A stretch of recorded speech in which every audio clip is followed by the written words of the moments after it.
일찍 또 저녁에 이렇게 참석해 주셔서 감사합니다. 정두크 목사님 또 옛날 모습이 생각나네요. 이렇게 들어가셔서 감사합니다. 네, 오늘 정 목사님은 처음이신데 제가 이 프로페자의 성남 지부에서 강조하는 몇 가지 내용이 있습니다. 이거는 여러분들이 머릿속에 잘 이렇게 담으시면 좋겠어요. 첫째로 제가 강조하는 것은 본문 정학입니다. 본문 정학이. 본문이 뭐 어떤 분들은 막 한 30절 이렇게 읽는 분들이 계신데요. 그거는 예배 시간도 짧은데 무리합니다. 그리고 어떤 분들은 뭐 한두 절 가지고 설교하시는데 그것도 또 좀 부족하다고 생각이 되기 때문에 저는 약 10절 정도 이렇게 잡으라고 말씀을 드립니다.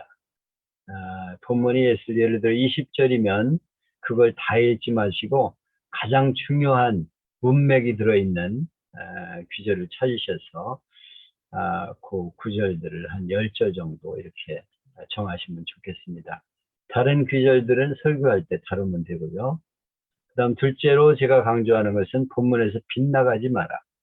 성경 본문 읽고 엉뚱한 소리 하지 말라는 거죠. 그러기 위해서는 성경 본문을 몇 번을 읽어보셔야 됩니다. 묵상하면서 이 말씀이 무엇을 말씀하고 있는가, 이 본문을 통해 하나님이 내게 무슨 말씀을 주시는가 하는 것을 잘 읽어보시면서 요약을 해보셔야 돼요. 간단하게 요약을 해보셔요. 하나님이 내게 이 본문을 통해 이 말씀을 주시는구나 하는 것을 요약을 해보셔야 됩니다. 그러면 명확해집니다. 하나님이 내게 이 본문을 통해 이 말씀을 주시는구나 하는 것이 명확해져요. 그래서 본문에서 절대 빗나가지 마라. 본문 읽어놓고 헛소리하고 엉뚱한 얘기하면 안 된다 하는 것이죠. 그리고 프로핏자에 보면 우리 성 목사님이 주석을 올려놓은 게 하나 있어요. 헬세드에서 뽑아가지고 올린 건데요. 여러분이 가지고 있는 주석도 좋은 거면은 참고하십시오.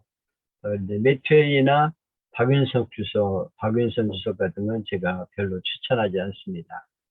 그거는 자기 나름대로의 영감을 받아서 쓴 책이기 때문에 보편적이지 못합니다. 주관적이에요. 자기 나름대로. 주관적인 성경 해석이 있는 것은 안 보는 게 좋습니다. 그래서 여러 가지 내용들을 참고로 다 해가지고 이 주석을 해놓은 주석을 보세요. 신약에서는 이상근 주석이 잘 되어 있고요. 구약에서는 내가 목회할 적에는 헬세드가 좋아요. 그런데 여러분들이 가지고 있는 주석 중에서 여러 가지를 다 종합해 놓은 주석이면 괜찮습니다. 그래서 그거를 보시고 본문에서 빗나가는 설교를 해서는 안 된다. 세 번째는 원포인트 설교를 하라. 주제를 여러 개 잡아가지고 설교를 하면 산만해져요. 하나님이 내게 무엇을 말씀하는가, 그 주제를 하나 잡아서 그 주제만을 가지고 달려가셔야 합니다. 이 주제가 뭐다, 하나님이 내게 주신 말씀이 뭐다, 사랑이면 사랑, 그 주제를 가지고 끝까지 달려가라 하는 것입니다. 여러 가지 주제를 잡지 말아라. 산만해지지 않게 하기 위해서. 그리고 알기 쉬운 설교를 하라.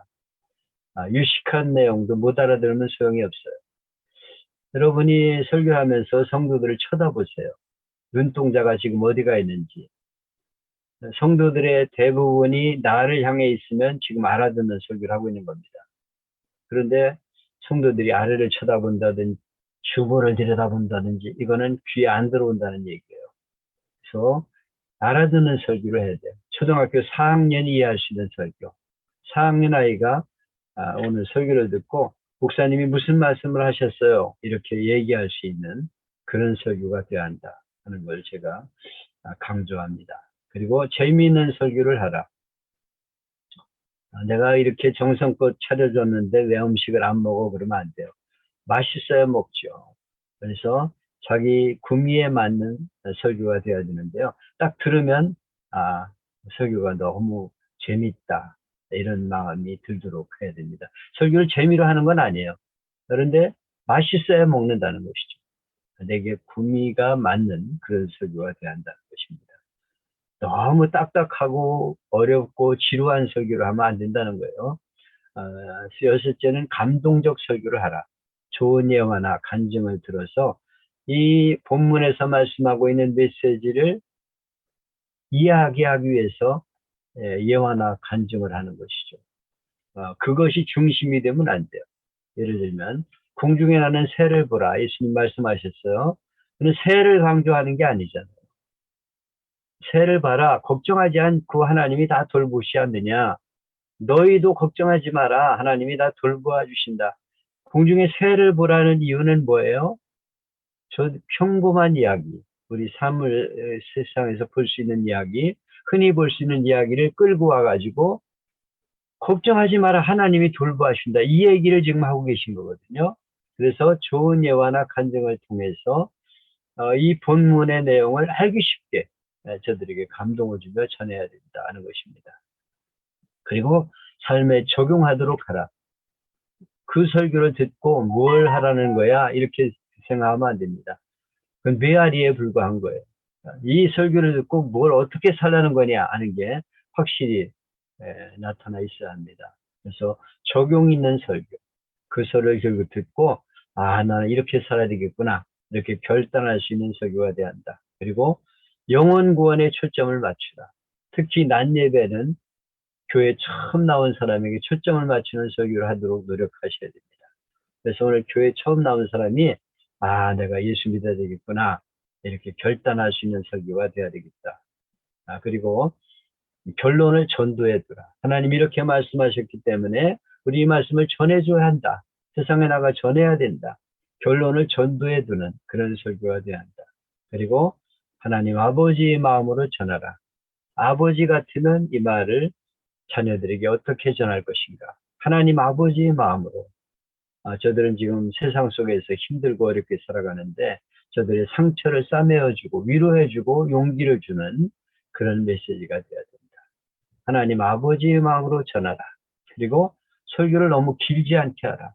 한 시간씩 하는 설교, 난 별로 좋은 설교라고 생각하지 않아요. 대개 25분이나 30분 내에 끝날 수 있는 설교가 좋은 설교입니다. 그래서 머릿속에 쏙 들어오는 설교를 하도록 힘써야 됩니다. 그래서 여기 프로페자에 올려 있는 여러 그 참고할 내용들을 복사를 해가지고 쭉 붙이기를 했다가 나중에 그걸 정리하면 돼요. 제목은 아까 하나님이 내게 무슨 말씀을 하시는가를 요약할 수 있는, 오늘 설교를 요약할 수 있는 제목을 선정해야 한다. 그런데 이 제목이 어려운 제목이 되면 안 돼요. 아주 아리송한 설교. 나중에 이제 제가 설교하게 대해서 조금 공부를 하면서 여러 목사님들의 그 설교학을 말씀을 드릴 텐데요. 주제가 분명해야 되고 제목이 분명해야 돼요. 오늘 설교할 그 내용이 제목 속에 딱 들어와 있어야 됩니다. 그래서 오늘 설교가 어떤 내용이다 하는 게 제목만 딱 들어도 알 수 있는, 그리고 이 자료들을 가지고 이제 잘 적용을 하면서 이끌어 나가면 되는 것이죠. 제가 이번 주 설교할 내용을 이렇게 설교를 하기 전에 잘못된 설교에 대해서, 설교학에 대해서 제가 간단하게 말씀을 드리는데, 잘못된 설교가 무엇이냐 하는 데 대해서 5가지를 말씀을 드렸습니다. 하나님이 없는 설교, 성부, 성자, 성령, 하나님이 없는 설교, 세상 얘기를 하고 하나님이 없는 설교를 해서 안 된다. 두 번째는 거룩한 말씀이 없는 설교, 세상에 잡다한 얘기하고 이런 얘기하면서 하나님의 말씀이 빠져나가는 설교가 되면 안 된다. 그리고 왜곡된 하나님의 말씀, 하나님 말씀을 잘못 전하면 안 된다. 하나님 말씀을 왜곡되게 전하셔서 이상한 방향으로 전해서는 안 된다. 그리고 잘못된 성경 해석이 돼서 안 된다. 성경 해석을 아까 제가 처음에 강조했는데 성경 해석을 무엇을 말씀하는가를 잘 해석을 해야 됩니다. 그리고 목사 자신을 말하는 설교가 되면 안 돼요. 하나님 말씀을 전하는 거지 목사를 잘 피하라고 자기 얘기를 하고 있는 그런 설교가 돼서는 안 된다. 여섯 번째 잘못된 설교는 목사의 착각적 과신이라고 했는데요. 목사가 뭐 자기 하는 일에 대해서 확신을 가질 필요는 있어요. 그리고 계속 이렇게 설교하다 보면 그 분야에 대해서 자기가 전문가적인 그런 요령이 터득이 되죠. 그렇게 되면 자기가 마치 도사인 것처럼 생각하게 돼요. 그래서 내가 설교의 도사가 된 것처럼 이렇게 생각합니다. 그래서 막 자신감 있게 유창하게 설교를 하죠. 그리고 뭐 자연스러운 몸놀림, 거침없이 쏟아져 나오는 달변 이런 거에 대해서 성도들에게 아주 고개 숙이게 만드는 이런 설교가 될 수가 있는데요. 아멘 하면 성도들이 그러면은 아주 자기가 잘하는 줄 알아요. 전국에 부흥에 다니는 어떤 목사가 우리 교회 부흥 목사를 초청받았을 때 이번 부흥에 어떤 점을 강조했으면 좋을 것 같아 이렇게 질문을 합니다. 그리고는 그 주문대로 설교를 하죠. 예를 들면 건축이면 건축에 대한 설교를 좀 해주세요. 미리 맞춤 설교를 하는 겁니다. 원고는 한 장도 없어. 그냥 자신 있게 당당하게 여러 가지 얘기를 하면서 이렇게 설교를 하고 있어요. 건축이면 건축, 전도면 전도, 기도면 기도, 헌신이면 헌신. 아주 자신감을 가지고 설교를 합니다. 그런 분들은 자기가 부족하다는 걸 잘 인정하지 않아요.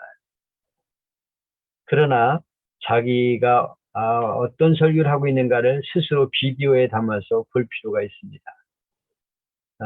자기가 비디오를 보면서 만족하지 못하는 분도 많이 있겠죠. 반대로 아주 만족한 목사도 있을 거예요. 근데 자기가 그런 모습을 자기가 보면서 만족할 수 있도록 끊임없이 노력을 해야 된다는 것입니다. 이런 노력이 없는, 개선하려는 노력이 없는 목사는 마치 자기가 아주 설교를 잘하는 것으로 착각하고 있어요. 그래서 저희가 마치 교주 같은 그런 자세를 취하게 됩니다. 그래서 안주해버려요. 나는 이렇게 하면 된다. 이렇게 안주해버립니다. 평생 설교학 교수로 살린 일리안 존스라고 하는 조각가 도발드슨의 말을 연상하면서 목사가 자신의 설교에 만족할 때 그는 스스로 내리막길을 가고 있는 것이다. 이렇게 말했습니다. 항상 나는 부족하다고 생각하고 끊임없이 연구를 해야 되는데 나는 이만하면 돼. 이렇게 생각하는 사람은 내리막길을 가고 있는 거라는 거예요. 그는 목사 자신은 초보 단계를 벗어나 완벽한 설교라고 자신할 수 있는 시간은 결코 오지 않는다. 나는 뭐 이제 완벽하다. 이런 건 있을 수 없다는 거예요. 완벽한 설교를 추구할 수는 있지만 완벽한 설교는 있을 수 없다는 것이 설교학에서 강조하는 내용입니다. 내가 설교하는 것이 최상의 단계에 이른 것처럼 이렇게 착각하는 사람들이 한국 강단에 많이 있어요. 이런 거만한 태도를 교인들은 싫어합니다. 그래서 항상 나는 부족하다 하는 생각을 가지고 연구하고 비디오도 찍어가지고 잘 보면서 내가 지금 잘하고 있나, 억양은 어떻게 하고 있나 이런 것도 잘 보면서 이렇게 설교를 준비해야 되겠다. 그리고 외식하는 목사가 하는 설교가 되어서는 안 된다. 우리 한국적인 상황에서 사람들은 목사에 대해서 좋은 인식을 갖죠. 그래가지고 뭐 사실 강단에서는 그럴듯하게 설교하는데 실망하는 경우가 많아요. 정말 기대대로 살고 있는 목사들이 얼마나 있을까? 성도들은 목사에 대한 어떤 상을 가지고 있어요. 그런데 과연 성도들의 기대대로 살고 있냐 하는 것이죠. 평신도 대상으로 연구 조사를 해봤는데요.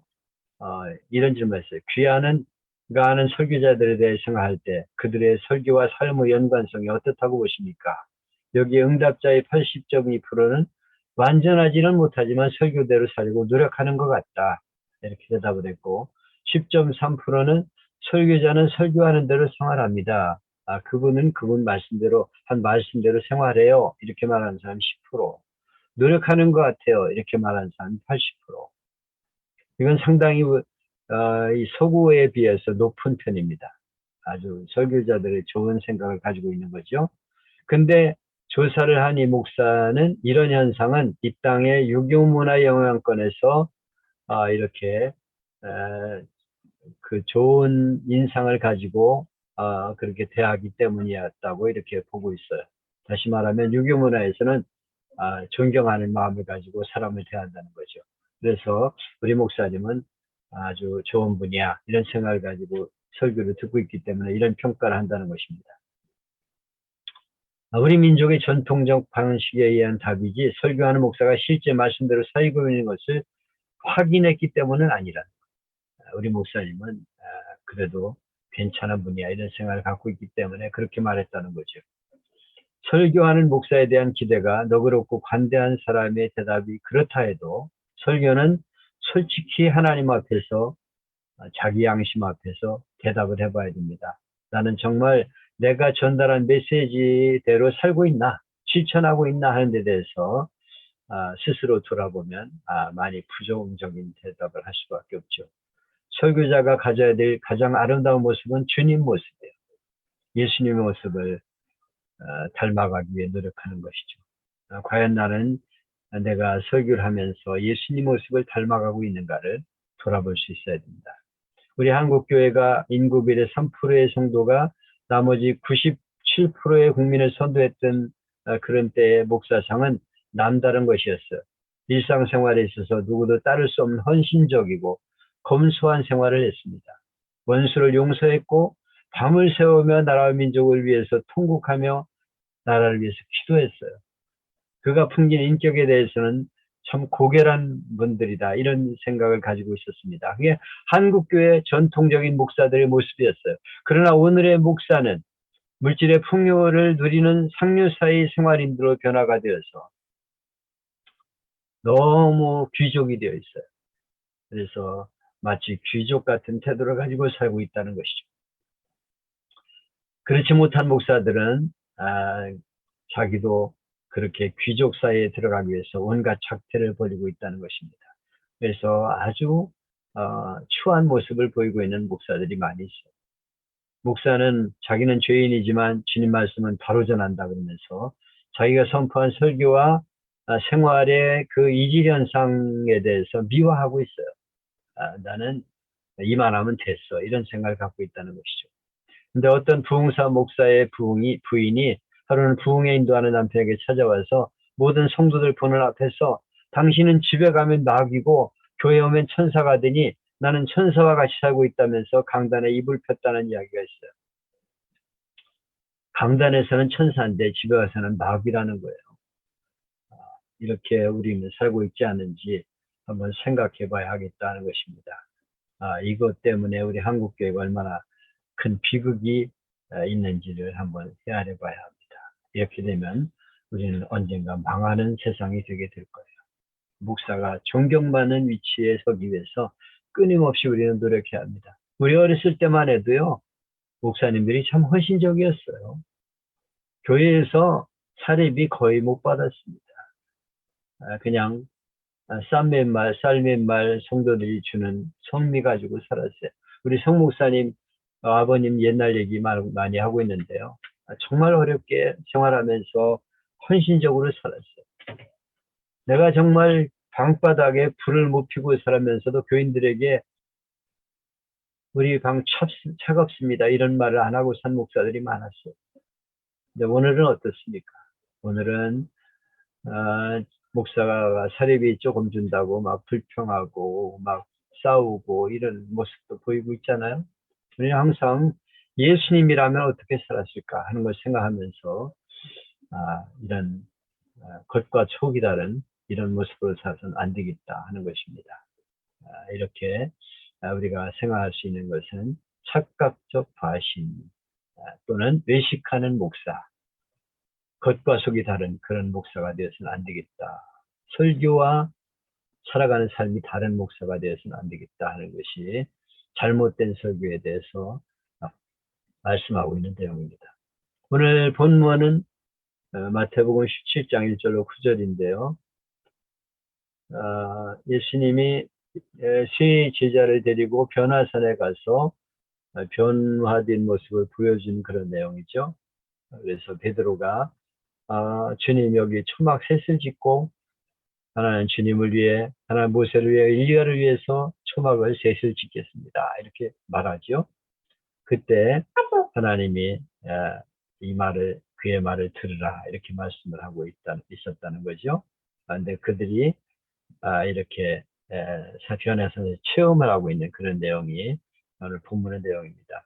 이제 9절까지 이렇게 되어 있는데요. 본문이 이 9절은 보면은 말라 하시니 이러고 끝났어요. 이렇게 하지 말고요. 8절까지 하시고 끊으세요. 그래서 이런 구절들은 여기서 끊어야 됩니다. 18절로 끊고 그렇게 하셔야 됩니다. 이 본문 요약을 내가 정리해 보면 본문 예수님이 십자가에서 죽으실 것과 부활하실 것을 예언한 후에 세 제자를 데리고 산에 올라가서 겪은 광경을 기록한 내용이죠. 예수님은 해 같은 모습으로 변화되어서 모세와 엘리야와 대화하는 모습을 저들에게 보여주셨어요. 근데 왜 예수님이 이런 변화의 모습을 보여주셨을까요? 그것은 부활의 모습을 보여주고 장차 나타날 영광을 보여주면서 장차 너희들이 고난을 당할 것이다. 그것을 등이 견디고 복음을 전하게 하기 위해서 이렇게 은혜 체험을 하게 하신 것이죠. 그래서 너희들이 이 세상이 다 끝이라고 생각하지 말고 고난이 닥쳐도 잘 견뎌야 된다. 그리고 장차 부활할 세상을 바라보면서 복음을 전해야 된다는 것을 이렇게 보여주기 위해서 변화산의 체험을 하게 하신 것입니다.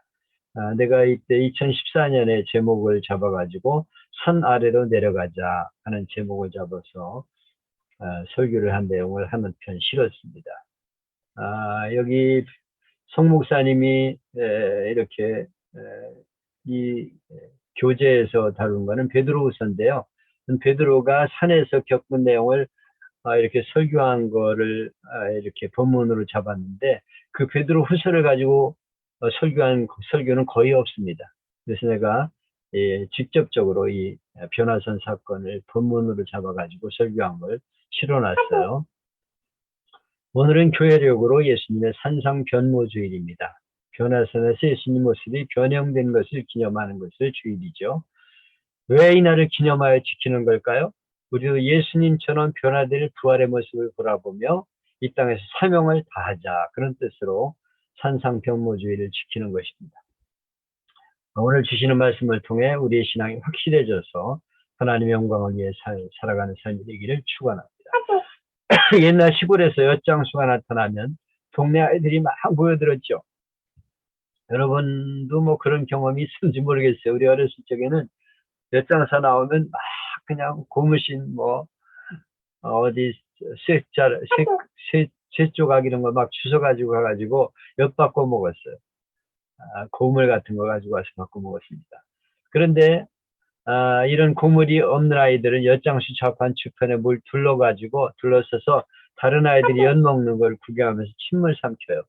그럼 마음씨 좋은 엿장수 아저씨가 엿을 조금씩 떼어가지고 야 너도 먹어봐 이러고 줍니다. 이렇게 주는 것을 맛배기라고 불러요.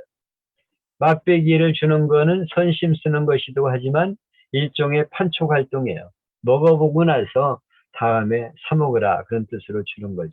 아이들에게 맛배기를 줌으로써 이 엿이 얼마나 맛있는가를 체험하게 하는 거죠.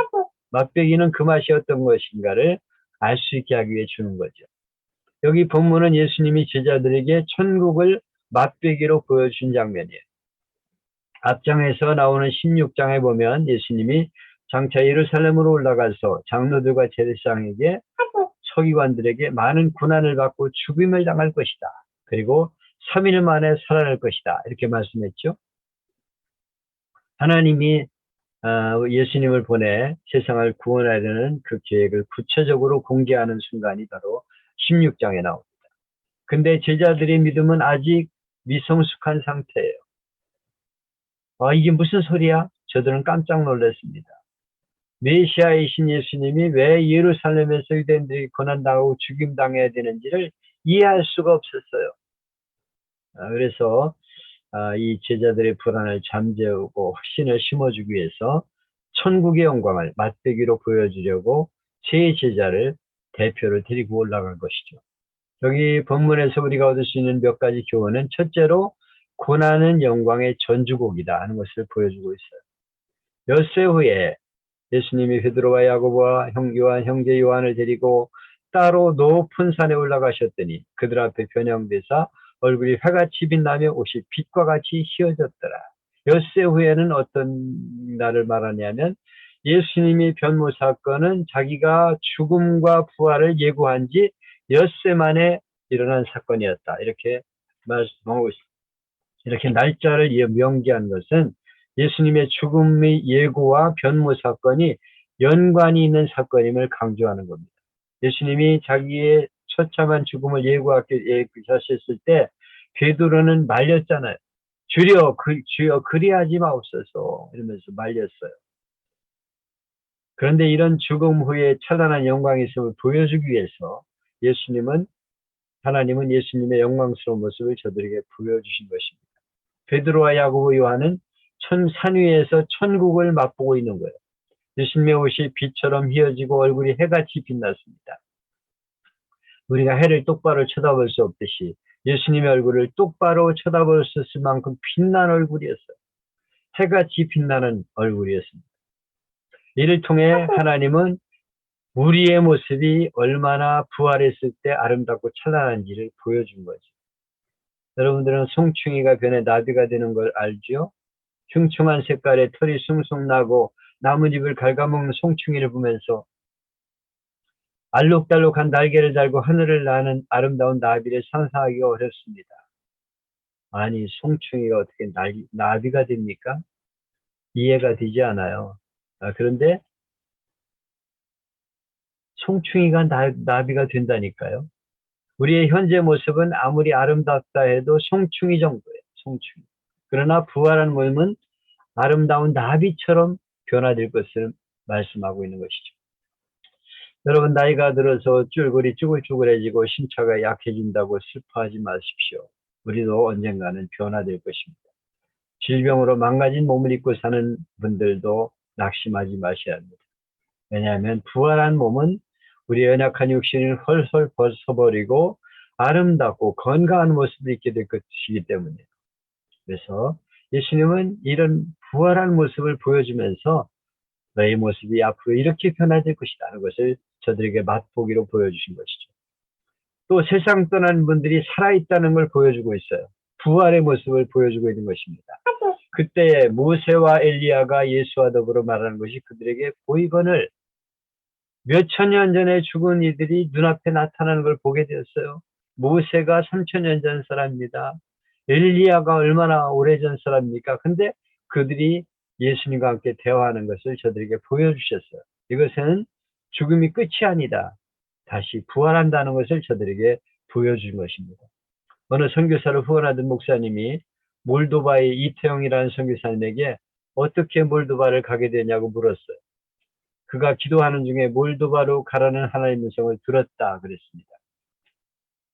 기도하는 중에 환상이 나타나는데 몰도바가 눈에 떠오르더니 몰도바 사람이 눈에 이렇게 떠오르면서 우리에게 와달라 이렇게 말하더라는 거예요. 그래서 주님이 지시라고 생각하고 몰도바에 갔더니 역에 마중 나온 사람이 꿈에 본 바로 그 사람들이었다는 거예요. 이거를 뭐 육감이라고 말할 수 있는 것이라고 말할 수 있겠지만 하나님이 보여주신 거예요. 이렇게 그런 현상들이 있어요. 선교사들이 그런 일들을 많이 경험합니다.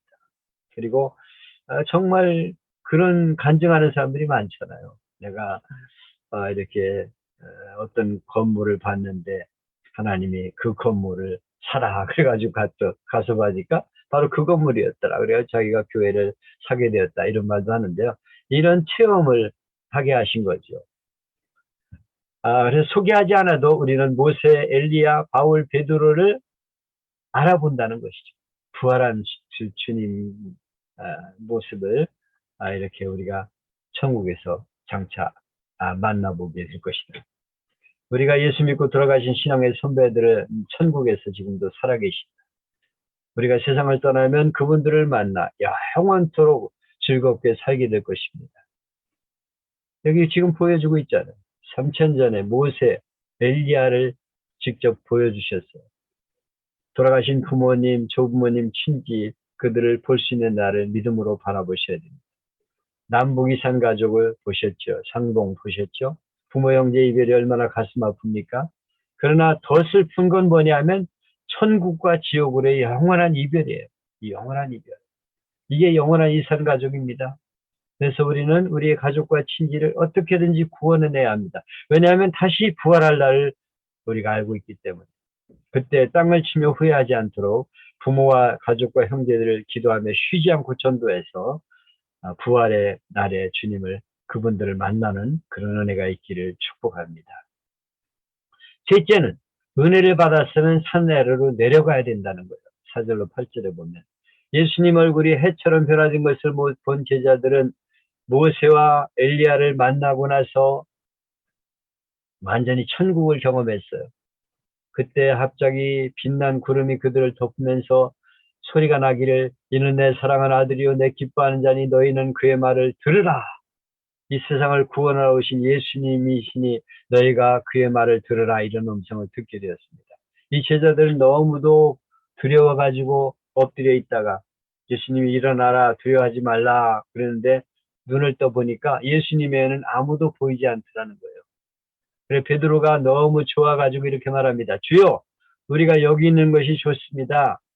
만약 주님이 원하시면 내가 초막 셋을 짓고 하나는 주님을 위해 하나는 모세를 위해 하나는 엘리야를 위해서 초막을 짓겠습니다. 베드로는 지금 맛보기라는 걸 모르고 있어요. 지금 하나님이 왜 그걸 보여주시는지를 지금 깨닫지 못하고 있어요. 우리가 기도하다 찬송하다 말씀보다 신비한 체험을 합니다. 천국을 경험하게 돼요. 이거는 맛보기로 하나님 보여주신 거예요. 여기서 힘을 얻어가지고 세상을 능력 있게 살게 하기 위해서 그걸 보여준 것이지 거기에만 머물러서는 안 되는 거예요. 이 세상에서 해야 될 일이 많기 때문에 천국의 맛보기를 체험하고 복음을 전해야 되는 사명을 감당하기 위해서 그걸 보여주는 것이지 거기에만 머물러서는 안 된다는 거예요. 우리도 새 제자들처럼 산 위의 은혜를 체험하고 주신 사명을 감당할 수 있어야 됩니다. 그렇다고 산기도 가야 될 필요는 없어요. 오늘 교회가 하나님의 은혜를 체험하는 산위입니다. 성령에 나와 기도할 때 하나님은 놀라운 은혜를 체험하게 하시고 신비한 기적도 체험하게 하십니다. 신비한 일들을 하나님이 겪게 해주셔요. 기도응답도 주시고 하나님 앞에 기도할 때 아주 놀라운 일을 주십니다. 그렇다고 교회만 쫓아다니고 교회만 나와 있으면 됩니까? 또 어떤 분들은 은혜 받았다고 산에만 쫓아다녀요. 산기도 이보따리 싸가지고 유명한 데 쫓아다니고 부흥에 쫓아다니고 이 교회 저 교회 쫓아다닙니다. 그래서는 안 된다는 거예요. 우리의 신앙생활은 하나님의 은혜를 체험했으면 내려가야 된다는 거예요. 여기 보면 예수님께서 산에서 내려올 때 너희들이 봄과 암흑에도 이르지 말라 이렇게 말씀했어요. 그들이 산에서 내려올 때에 예수님은 제자들 예수님이 변모하신 모습과 엘리야 모세가 나타난 걸 보자 너무도 황홀해서 그 순간 계속 유지하고 싶었어요.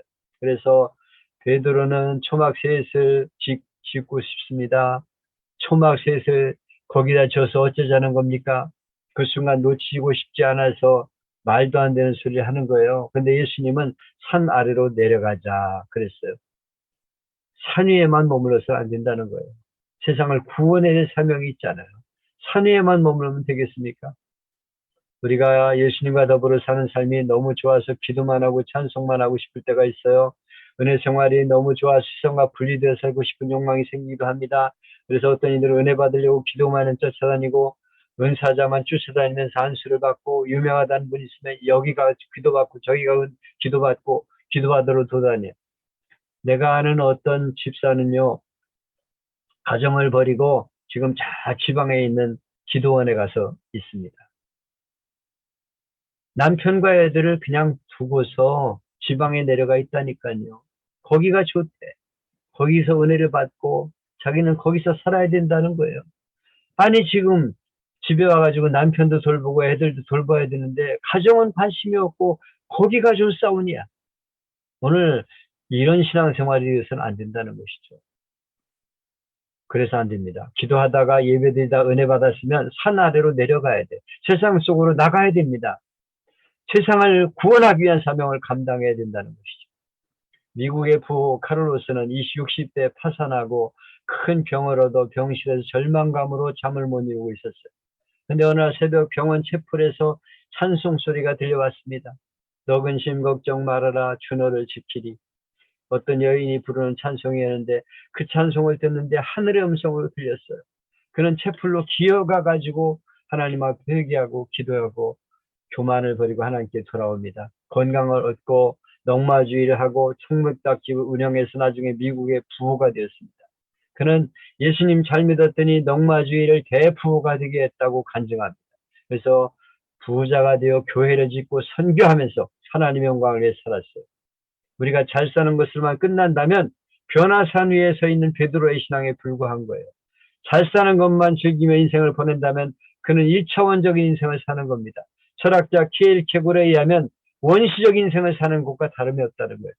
아무런 의미가 없는 삶, 저 들판의 식물이나 동물과 다름없는 인생이 되는 거예요. 변해산에서 초막 셋을 짓고 거기 살았다면 제자들도 들판에 자라라 사라지는 잡초와 같은 인생이 되었을 것입니다. 은혜 받은 이들은 무엇을 위해 살아야 하는지 분명한 해답을 가질 수 있어야 돼요. 끼니를 굶며 고생할 때는 밥 세끼만 먹으면 좋겠다. 죽만 먹으면 살 때는 쌀밥만 먹으면 좋겠다. 세끼밥 먹으면서 생명을 유지하게 되면 꼭 물어야 될 게 있습니다. 밥 먹고 나면 뭐 할 건데? 살아서 뭐 할 건데? 뭐 하기 위해서 인생을 사는 건데? 밥만 먹고 인생을 마친다면 그건 불쌍한 인생이에요. 복 많이 받아 부자로 살아서 뭐 하겠다는 겁니까? 떵떵거리고 산다고? 그래가지고 결론이 뭡니까? 허무한 인생이에요.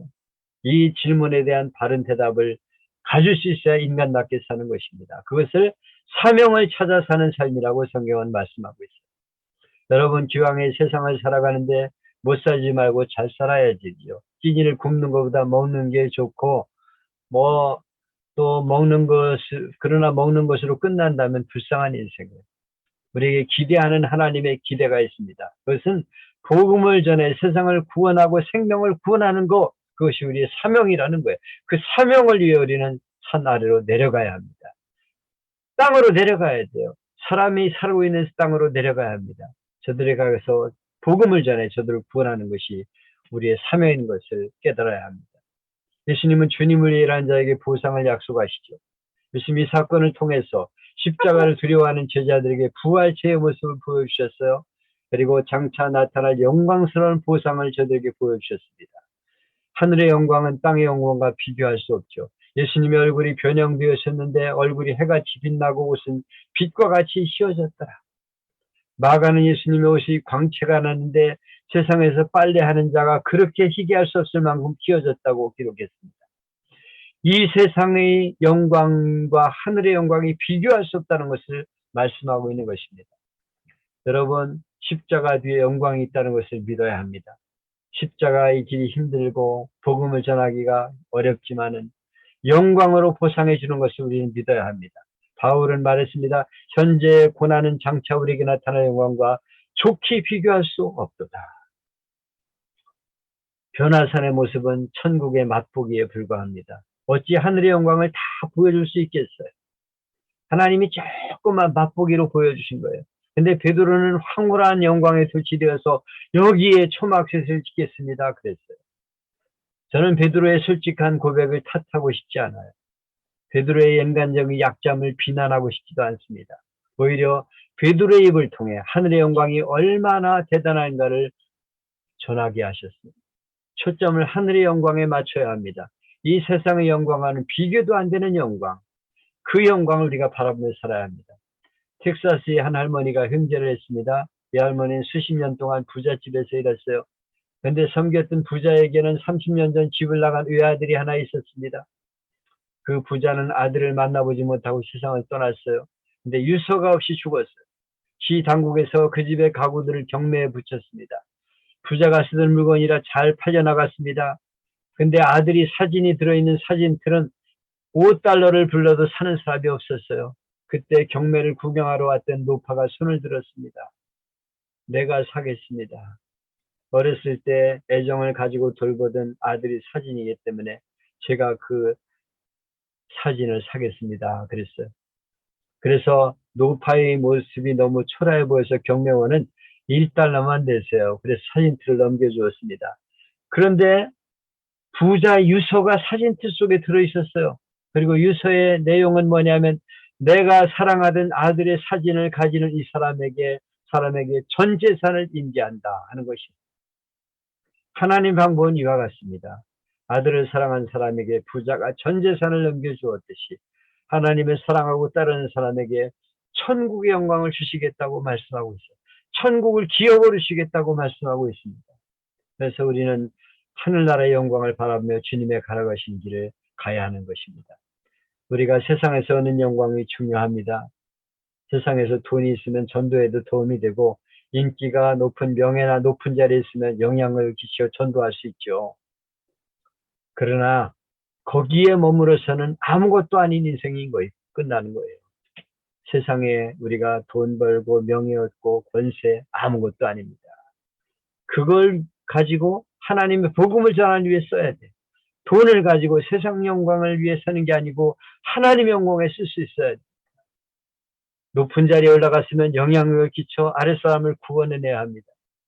내가 어떤 자리에 있든지 그 세상의 것들을 가지고 더 나은 영광을 위해 살아가는 삶이 되어야 하는 것입니다. 가치 있는 인생이 되라고 주님은 우리에게 말씀하고 있습니다. 세상의 영광은 잠깐입니다. 하늘의 영원한 영광을 위해서 주님은 맛보기로 보여주셨어요. 이 변화산의 체험을 통해서 오늘 이 세상의 땅을 쳐다보지 말고 영원한 나라를 바라보는 그런 삶이 될 수 있도록 결단해야 합니다. 복음을 전해 영혼을 구원하는 일을 위해 물질을 투자하세요. 그리고 하나님의 교회를 부흥시키고 생명을 구원하는 일을 위해서 시간과 정열을 투자하십시오. 영원한 영광을 위한 투자입니다.